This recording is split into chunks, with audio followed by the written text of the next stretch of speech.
In the still of the night, I think of you. My heart beats with every thought of you. She stopped in front of Mma and drew her to her feet, hugging her dearly.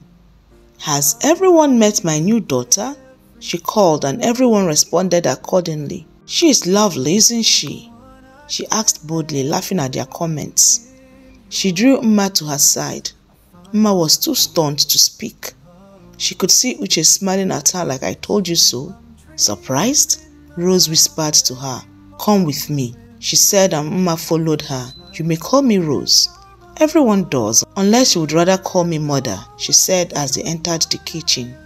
She turned to face Mma. "I know you are surprised." "Too stunned to speak," laughed Mma nervously. "I know you'll be wondering why I was rude to you." Mma nodded.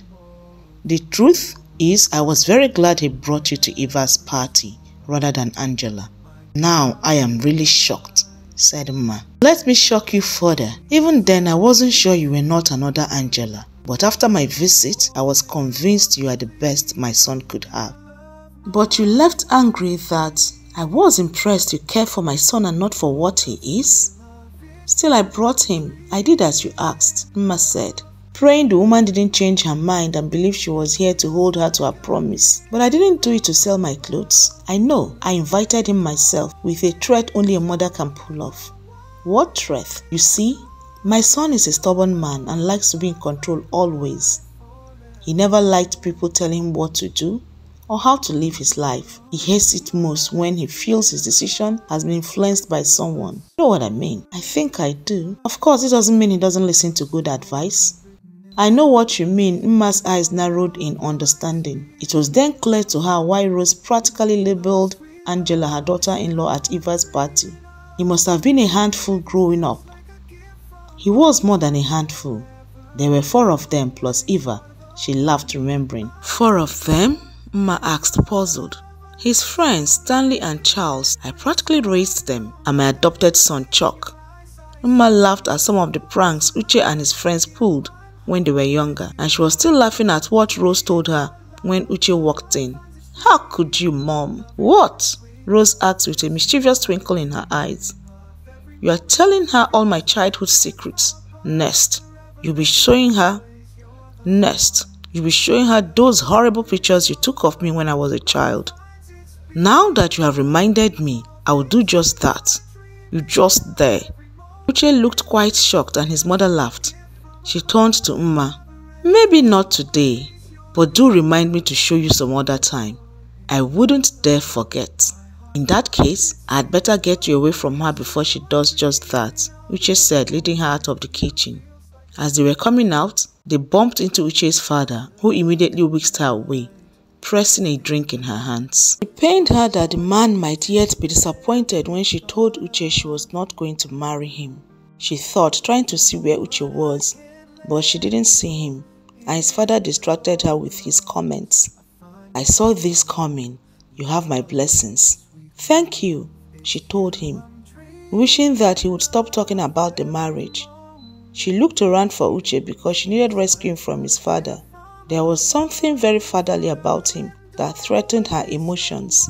She was afraid she would start telling him her whole life history. The smile left her face when she saw Uche and Angela standing together. She had her hands on his. "Knocked the wind out of you, huh?" Uche's father asked quietly beside her, looking at Uche and Angela. "Think nothing of it. If he fancied her in any way, he wouldn't have asked you to marry him." He smiled kindly at her. "That one has been running after him as far back as I can remember. And she's not likely to stop now or after."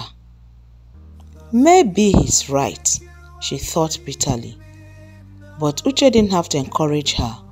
The way he was nodding and smiling at whatever she was telling him would get people wondering which one of them was his fiancée. She thought in outraged jealousy. Then a niggling thought rested on her mind and refused to go away. What if Uche was marrying her because she was a virgin and untouched? What if that was the only reason? It couldn't be for sex, she thought. He could get that from anywhere easily. She's doing it for your benefit. I am sorry if I look jealous. but I can't just help it. She smiled at him. Do you want to go to him? Mma gave him a worried look. I don't want to interrupt what seems like an interesting conversation. If that was Charles, I would have gone to rescue him, Eva said, joining them. Dinner has been announced. Go get him. Rose joined them too. You don't know how long we've prayed that he doesn't marry her, said Eva. Mma let out her breath. She planted a sweet smile on her face and moved towards Uche and Angela. She got to Uche's side and hooked her hands to his elbow. She smiled up at him. Dinner is ready. Uche, that means you'll be leading 2 women into the dining hall. I have no escort after all, Angela said. Sorry, honey, but not today, Mma smiled at Angela. Tonight happens to be my night, she smiled at Uche. See you later, Angela, Uche said to her. You can bet your life on it, sweetheart. Mma wondered what his green face meant, but she put it down to the fact that he didn't like her rude intrusion. At the dinner table, she was placed beside Uche's father and Uche by her other side, but next to Uche was Angela, much to her anger. The meal was a beautiful one, and she was enjoying herself better because Uche showered her with his undivided attention. She could see how Angela was struggling to monopolize his attention, and sometimes it seemed as if she had succeeded, especially when she mentioned family events that Mma didn't witness. But Uche made up for it by touching her every now and then, sometimes subconsciously, or sometimes he would just look at her and ask if she was alright. Penny for your thoughts? Uche whispered, leaning down towards her. I was thinking how much I feel welcomed here. She smiled at him. He smiled with satisfaction. I told you so. I've never had this many people shower attention on me. You are going to be my wife, so you would be getting a lot of that from so many of them for different reasons. Some good, some bad, and others greedy. She didn't have a ready answer for him. They were not getting married. Why was he insisting on a joke they made in the heat of the moment? Even if he meant it, they couldn't just get married just like that. Marriage is a sacred ordinance, and you don't just get into it out of a joke. Then, why did you allow everybody to believe you are getting married? A voice inside her head asked. To that, she had no answer. Uche had already told his family they were getting married somehow before they got to the party. But wasn't this what she had always wanted? To marry him? She asked herself. Yes, but not without his love. After the meal, he made excuses for them, telling his parents of his travel plans. We had a long day. We just came from Eden Castle. After that, goodbyes were said, and almost everyone invited them for dinner, but they remained reticent. Back in the car, Uche drove leisurely, using one hand to massage his neck. She pushed his hands away and helped him to rub it. Thanks for today. I really enjoyed myself. I'm glad you did. You are traveling tomorrow, right? He nodded. What time? She was thinking of doing something special both of them would enjoy before he traveled. I don't really know. I will run by the office in the morning. Then I have a meeting. I will fly out shortly after that. Won't you miss your flight? No, I have a jet and my own airstrip. Mma's mouth was gaping open. Surely this was the kind of thing one read in novels. She knew the Okohas were wealthy, but she didn't know how wealthy. Even the tidbits and gossip she read and heard about them didn't go halfway in preparing her for the wealthy man she was getting married to. You've gone very quiet. Are you tired? He asked her, bringing her back from her thoughts. A little? I was just thinking. What are you thinking about? Just this and that, nothing important, she answered. She heard the bite in his voice and stopped massaging him and looked at him. I was thinking of how little I know you. Too late for second thoughts. Our wedding date has been announced. That is it. How did everyone get to know about it before we got there? I told them. Without mine. I thought. We were just joking, Uche. I remember telling you I was dead serious. People don't just agree to get married at the spur of the moment. But we did. Why do you want to marry me all of a sudden? I hope you don't think it's because I want to sleep with you. Then tell me the truth so I wouldn't think that. We'll be good together. She smiled calmly and heaved a resigned sigh. Why was she wasting her time thinking he would ever come to love her? She thought with defeat. She turned to him calmly. I will never, ever marry a man who does not love me. At that point, Uche knew it was either he faced his fear, risk another heartbreak by telling her, or face a worse fear, losing her. He looked at her and knew that the latter would be more disastrous. And then he asked himself why he was resisting her. He searched his heart and realized his fears were purely selfish. I love you, he said gently. Her heart stopped beating, and she couldn't find her voice. She could only stare at him as her heart began beating erratically. Actually, I've known before today. I thought it was so obvious. That was why I was angry when you came to rescue me from Angela. How could I abandon the woman I love for one I dreaded from childhood? What was he doing, he asked himself. He was blabbing. Uche Okoha was blabbing to a woman. He never blabbed. What had she done to him? How could he become so vulnerable to her? He felt his anger rise and did nothing to stop it. She wasn't saying anything. He had just told her he loved her and she was silent. You should have trusted me enough to be sure that whatever conversation I was having, I would keep it neutral. Or did you think I was asking her out for a date? Mma was still trying to come to terms that the man of her dreams loved her. How was it possible that of all the women in the world, he loved her?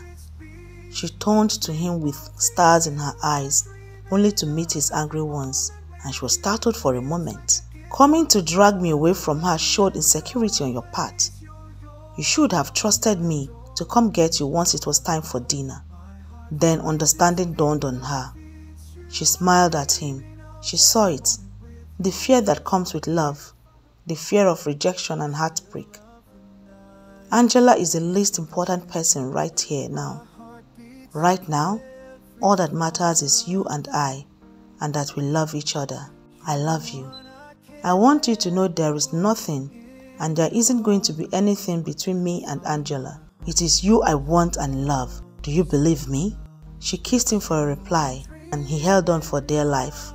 What took you so long? I was afraid. Afraid of what? I've been here before, he said. She was everything I thought I wanted. She was beautiful and raised to make a man. Like me, the perfect wife and hostess. Maybe that was why I wanted her so much. But in the end, she eloped with one of my closest business associates. Meeting you, I finally realized that I never really loved her. But I thought, if a betrayal from a woman I didn't love could hurt me so bad, what would happen if it came from you, a woman I love with all my heart? When he said he loved her, her heart still flipped. It still felt like a dream to hear him say it. With me, you have nothing to fear because you're my home, and no matter where I run to, I will always come home to you. He held her with one hand and drove with the other. You are home, he said when he pulled to a stop in front of her house. She didn't want the night to end, but then she took comfort in the fact that by the same time next month, nothing would keep them apart anymore. Are you busy tomorrow? Not sure. If I don't travel, I must unfailingly travel by the next tomorrow. So that alone will keep me fully occupied. And I don't really know when I'll come back. Probably next week, but I'll call you, he said. Okay, an idea began to form in her head. I miss you already. Naturally, he murmured. Now don't go watery eye on me, he told her. Safe journey. She leaned forward and kissed him before getting down. Uche waited till she entered into her house. The lights came on. He then drove away. She lay on her bed but was too excited to sleep. She couldn't believe it. She couldn't stay still, and she wanted to scream her happiness. She thanked God again and again for sending Uche her way and for giving her the strength to live by his principles and standards. Somehow, she knew that if she had given in and slept with Uche, he would have categorized her with other girls who wanted nothing but what his money could buy them. She shuddered, thinking what would have happened if she had given in. Thank God, she whispered again. She went through everything that had happened since she woke up that morning. She was happy. She got up from the bed and walked to the mirror. In a matter of weeks, she would become Mma Okoha. She would become Uche's wife. She would share not only his name but his body and soul. And then they would let go of all the inhibition they have been living with. Because she would sleep with him then. She was too excited. She couldn't wait for the 27th of next month. She wanted it to be the most memorable day of her life. The day she would become his forever. She wanted to call him to hear his voice. But she didn't, because he did have a long day ahead of him tomorrow. She had to give him a loving memory to go away with. But whatever that was going to be, she had no idea. She couldn't think of what to do. Knowing that he loved her made her bolder, and she loved the feelings. But their platonic relationship didn't give her much of a choice. In the still of the night, I think of you. My heart beats with every thought of you. You're the one I can't